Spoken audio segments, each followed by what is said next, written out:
What is up, everybody? This is Mycophile Sage checking in here today. I hope you guys are doing well. Today, I wasn't really planning on making a video. Well, actually, I was planning on making a Patreon video, but then I realized that although it's technically fruiting, it's not like showing many fruits, at least a video that I wanted to make today. So I thought, hey, why don't I do a old school update just for the YouTube channel? Because I used to post like daily updates and stuff in the olden days. So I think I'm going to go back to that a little bit for today. So basically, I want to show you three main things. The first one is an interesting mutation of a Mexican Grasslover. Just wanted to show you because it looks weird. It doesn't even look like a mushroom. And also, I want to show you guys these tubs here, which are 4 Grasslovers. 2 of them are Mexican Grasslovers and 2 of them are Florida Grasslovers, and I cased these guys on the 12th, right? I cased all of them on the 12th, so I want to show you guys how they're progressing, and I also want to talk to you guys about the Jiffy mix that I'm using. It's going very well, and I want to talk about why that might be, because if you guys have been watching for the last few months, I told you guys about some problems with the Jiffy mix that I had, which was an old batch, very old batch of Jiffy mix. So I'm going to talk about that. And lastly, I want to show you guys a cool jar that, well, you guys will see. So let's get to the video, guys. So firstly, let's talk about this Mexican Grasslover, right? Jar that I spun to bulk to back on the 31st of January. And this guy actually has a little contamination that I found, but it's sort of lodged inside, so it's not out in the open. So I just want to show you guys this here. So yeah, this guy has really not fruited at all. It's fruited 2 weird mushrooms. And this right here, this is actually a Mexican Grasslover. And if you guys know how Mexican Grasslovers look, they do not look anything like this. And so, this guy's been popping up really weird mutants.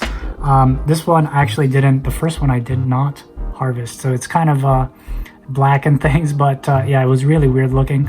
I'm just letting it reclaim it.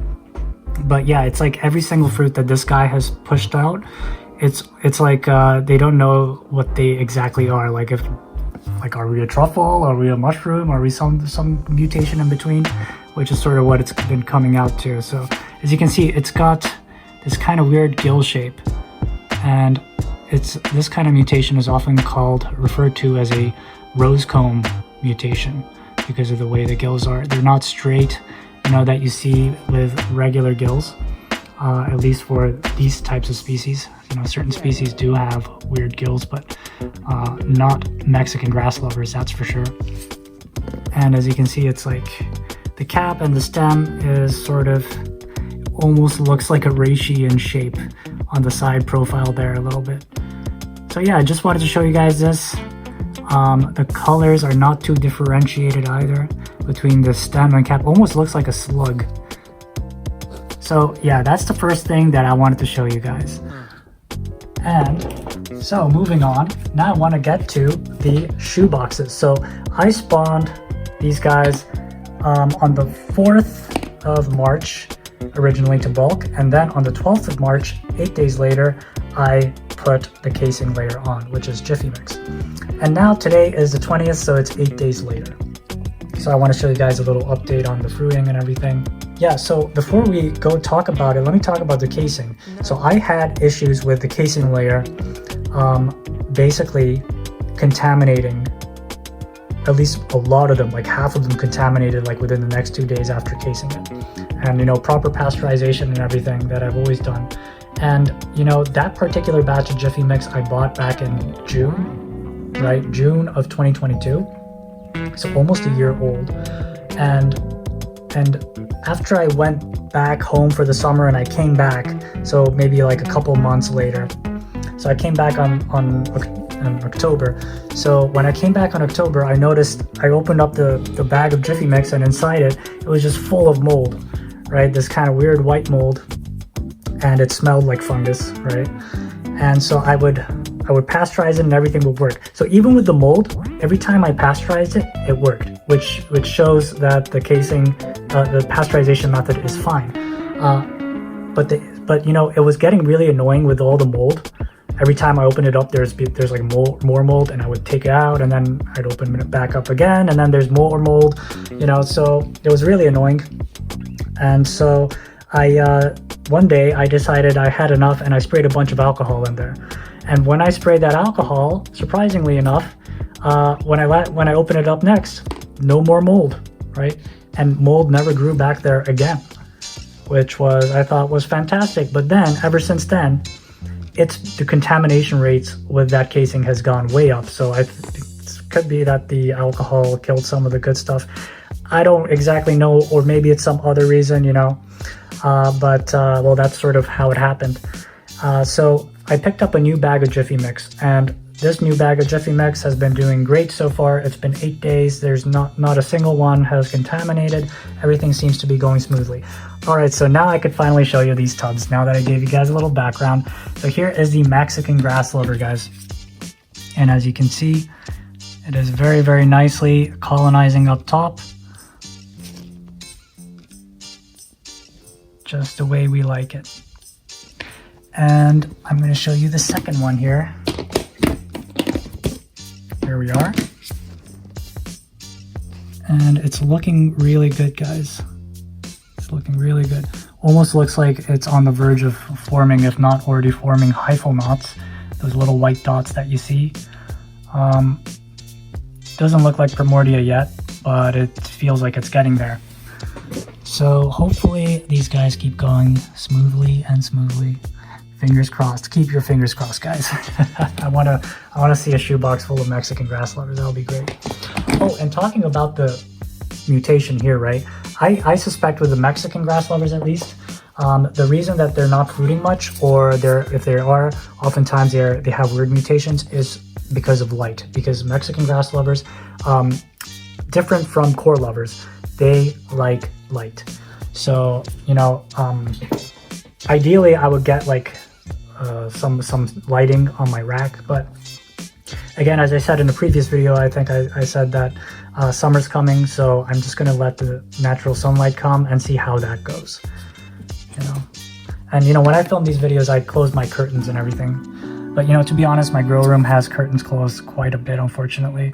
So hopefully with the summer, there's going to be plenty more ambient light. So anyways, this here is a Florida Grasslover tub, and as you can see, they are colonizing nicely as well. And these guys already have a bunch of truffles popping up as well. Again, Florida Grasslovers are better for truffles compared to Mexican Grasslovers. So they're doing well. And also, I spawned these guys a little thicker than the Mexican Grasslovers. Simply because, you know, these guys can also produce truffles, and these guys don't really produce truffles nearly as much, or at least it's not worth growing these for truffles. If you want truffles, definitely go for one of these Florida Grasslovers, or Atlanta Grasslovers. So here's the other one. As you can see, doing nicely. Sorry about the lighting, guys. I know it's not too good right here, but you guys got the idea, right? So yeah, pretty much going well, going smoothly so far. And so the last thing that I want to show you guys is this guy. So this is okay, so after the second shake, this is a Bispo's, okay? Poo Lover Bispo's, right? And this is the first time that I'm growing them, and it was going well, but then after the second shake, then it just got all bacterial, like wet rot, as you can see. And you know, you see a lot of mycelium there. I did not expect any mycelium to grow because all of it was wet rot. You could even see, like on the jar itself, you see how slimy that looks? That is not regular slime, that is bacterial slime. So I had like zero hopes for this guy. I was planning on basically pressure cooking it and dumping the contents out, but I checked today after like 2 or 3 days of not checking, and miraculously enough, it's just almost fully colonized. Now that's not to say that I have high hopes for this guy or anything. I just didn't expect it to colonize like this, because literally, guys, the whole thing was wet rot, and you could sort of still see as well, but it's colonized a lot. And I think this just goes to sort of show how different species have different defenses against contams, how strong they are against contams. Now that's not to say, like, you know, if it's core lovers, then usually with wet rot, they won't colonize on the wet rot, right? But these guys seem to like be almost thriving comparatively. So yeah, I don't know what I'm gonna do with this guy. So if you guys have any suggestions, let me know. I've got a couple of ideas, but really I'm not really looking forward to touching bacterial grains. Yeah, if you guys have a cool idea, let me know in the comment section below and I will consider it. So guys, I think that's pretty much what the video is for today. So I'm not really going to edit this one too much. I'm just going to give you guys a quick, you know, old school mycophilia style video. So hope you guys enjoyed this video, guys. I think I covered pretty much all the bases that I want to cover with this video. So hope you guys have a great day or night, and we hit 7K. So I'm very excited, and I hope you guys are too. Cool things are coming up. All right, guys, have a great day or night. Mycophile Sage, checking out.